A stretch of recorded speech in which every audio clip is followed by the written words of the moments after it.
Adventures Homestead, and welcome back. So today I am going to share a gluten-free recipe that we love to make in the morning times.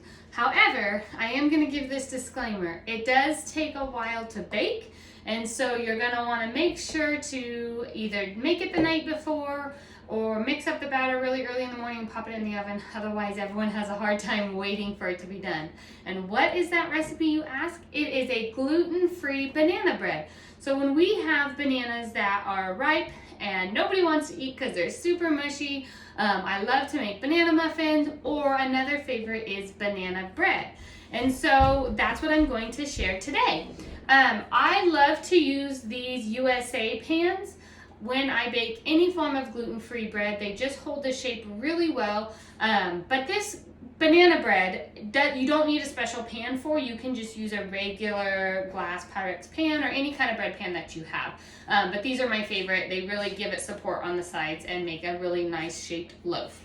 You can get these on Amazon. That's where I've gotten mine.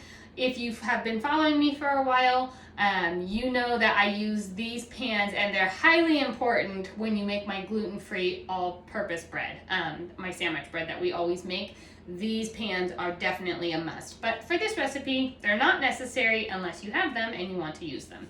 Okay, so the first thing that you are going to do is I have 3 very ripe bananas in here. Just gonna mash them up with a fork.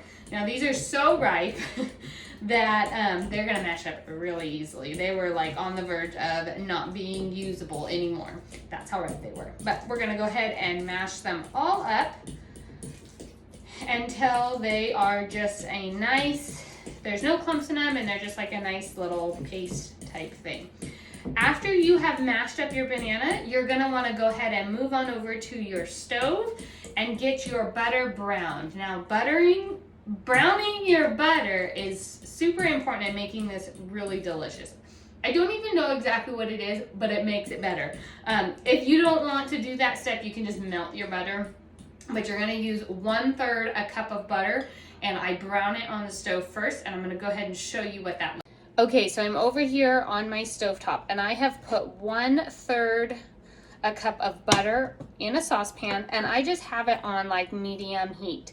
And I'm gonna go ahead and let it melt completely, but then I'm not gonna pull it off at that point. I'm gonna let the butter get kind of brownish and caramelized. Now you don't want it to burn, so you're gonna have to watch it, but you do want it to get a little bit caramelized and a light color brown, and I'll go ahead and show you what that looks like as we get to that point. Okay, so the butter has completely melted. And now I'm just letting it get nice and brown. So at this point, you don't want to pull it off yet. As you can see, it's not golden at all. It's just melted and very, very hot. So we're going to let it cook just a little bit longer until it gets a nice golden brown. Okay, so now you can see it's a nice golden brown. So I went ahead and turned off of the heat, and you are ready for the next step. Okay, so we browned our butter on the stovetop, and we have our mashed 3 very ripe bananas in our bowl. Now we're gonna go ahead and add our browned butter right on in with our bananas and give it a little stir.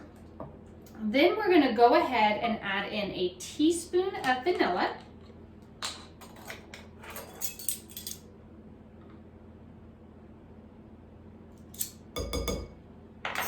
And we're gonna add in 1 egg, and we're gonna stir it all up.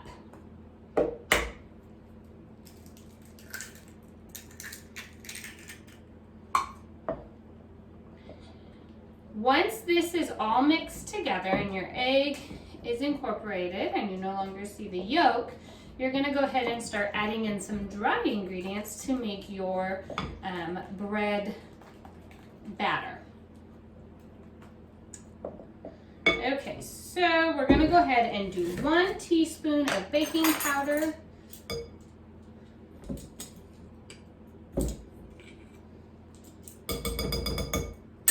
We're gonna do 1 teaspoon of baking soda.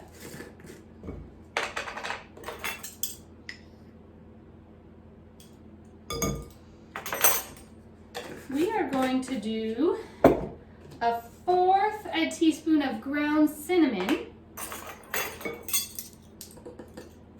Cinnamon's getting low. And if you like your things a little bit more cinnamon, you can do more than that. It will be okay. And then we're going to do 1/8 of a teaspoon of salt.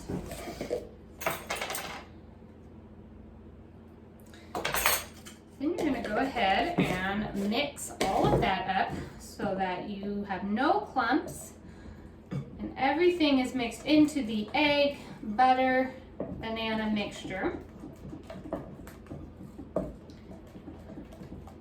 Once you have no clumps and it looks very smooth, of course you're going to have a little bit of banana clumps in there because you can't get bananas completely smooth, but I'm talking about like the baking powder and the baking soda. That can get clumpy sometimes, and so you just want to make sure that that's nice and smooth.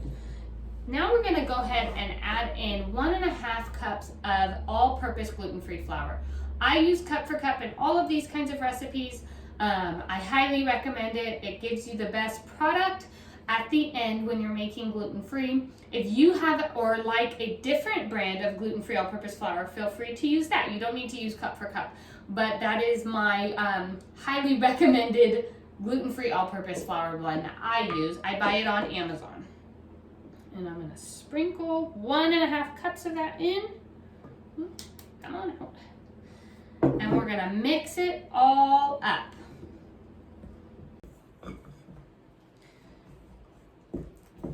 Okay, almost have it all mixed so that all the flour is out or all mixed in, and you have a nice like cake batter. It's kind of a thicker cake batter consistency.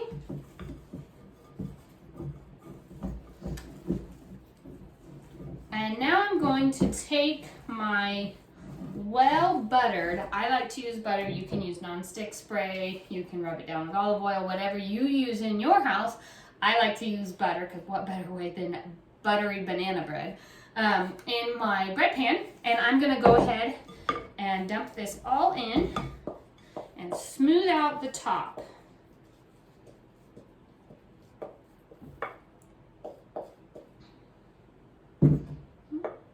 Get a little bit off the side there. And now you're going to smooth it out into your pan. Like I said, it's a really thick batter, but it'll bake up beautifully. And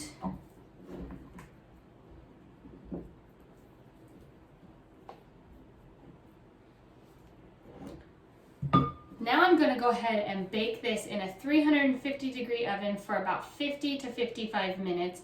If at that point it's still, when you stick a butter knife in it and it doesn't come out clean, go ahead and go 5 minutes at a time to add onto that. That's why I said the disclaimer in the beginning. It is a very long cook time or bake time, and so just give yourself enough time if you're making this for breakfast, or one of my favorite things to do is to make it the night before. I hope you guys enjoy this recipe. It's one of our favorites in our household and something that we love to have in the morning, and it's a good way to use what you have and not to waste bananas as they go bad or as they're getting more and more ripe. I hope you enjoy it. Give me a big thumbs up and a follow or subscribe if you do, and see the upcoming videos coming up. Have a good day. Take care.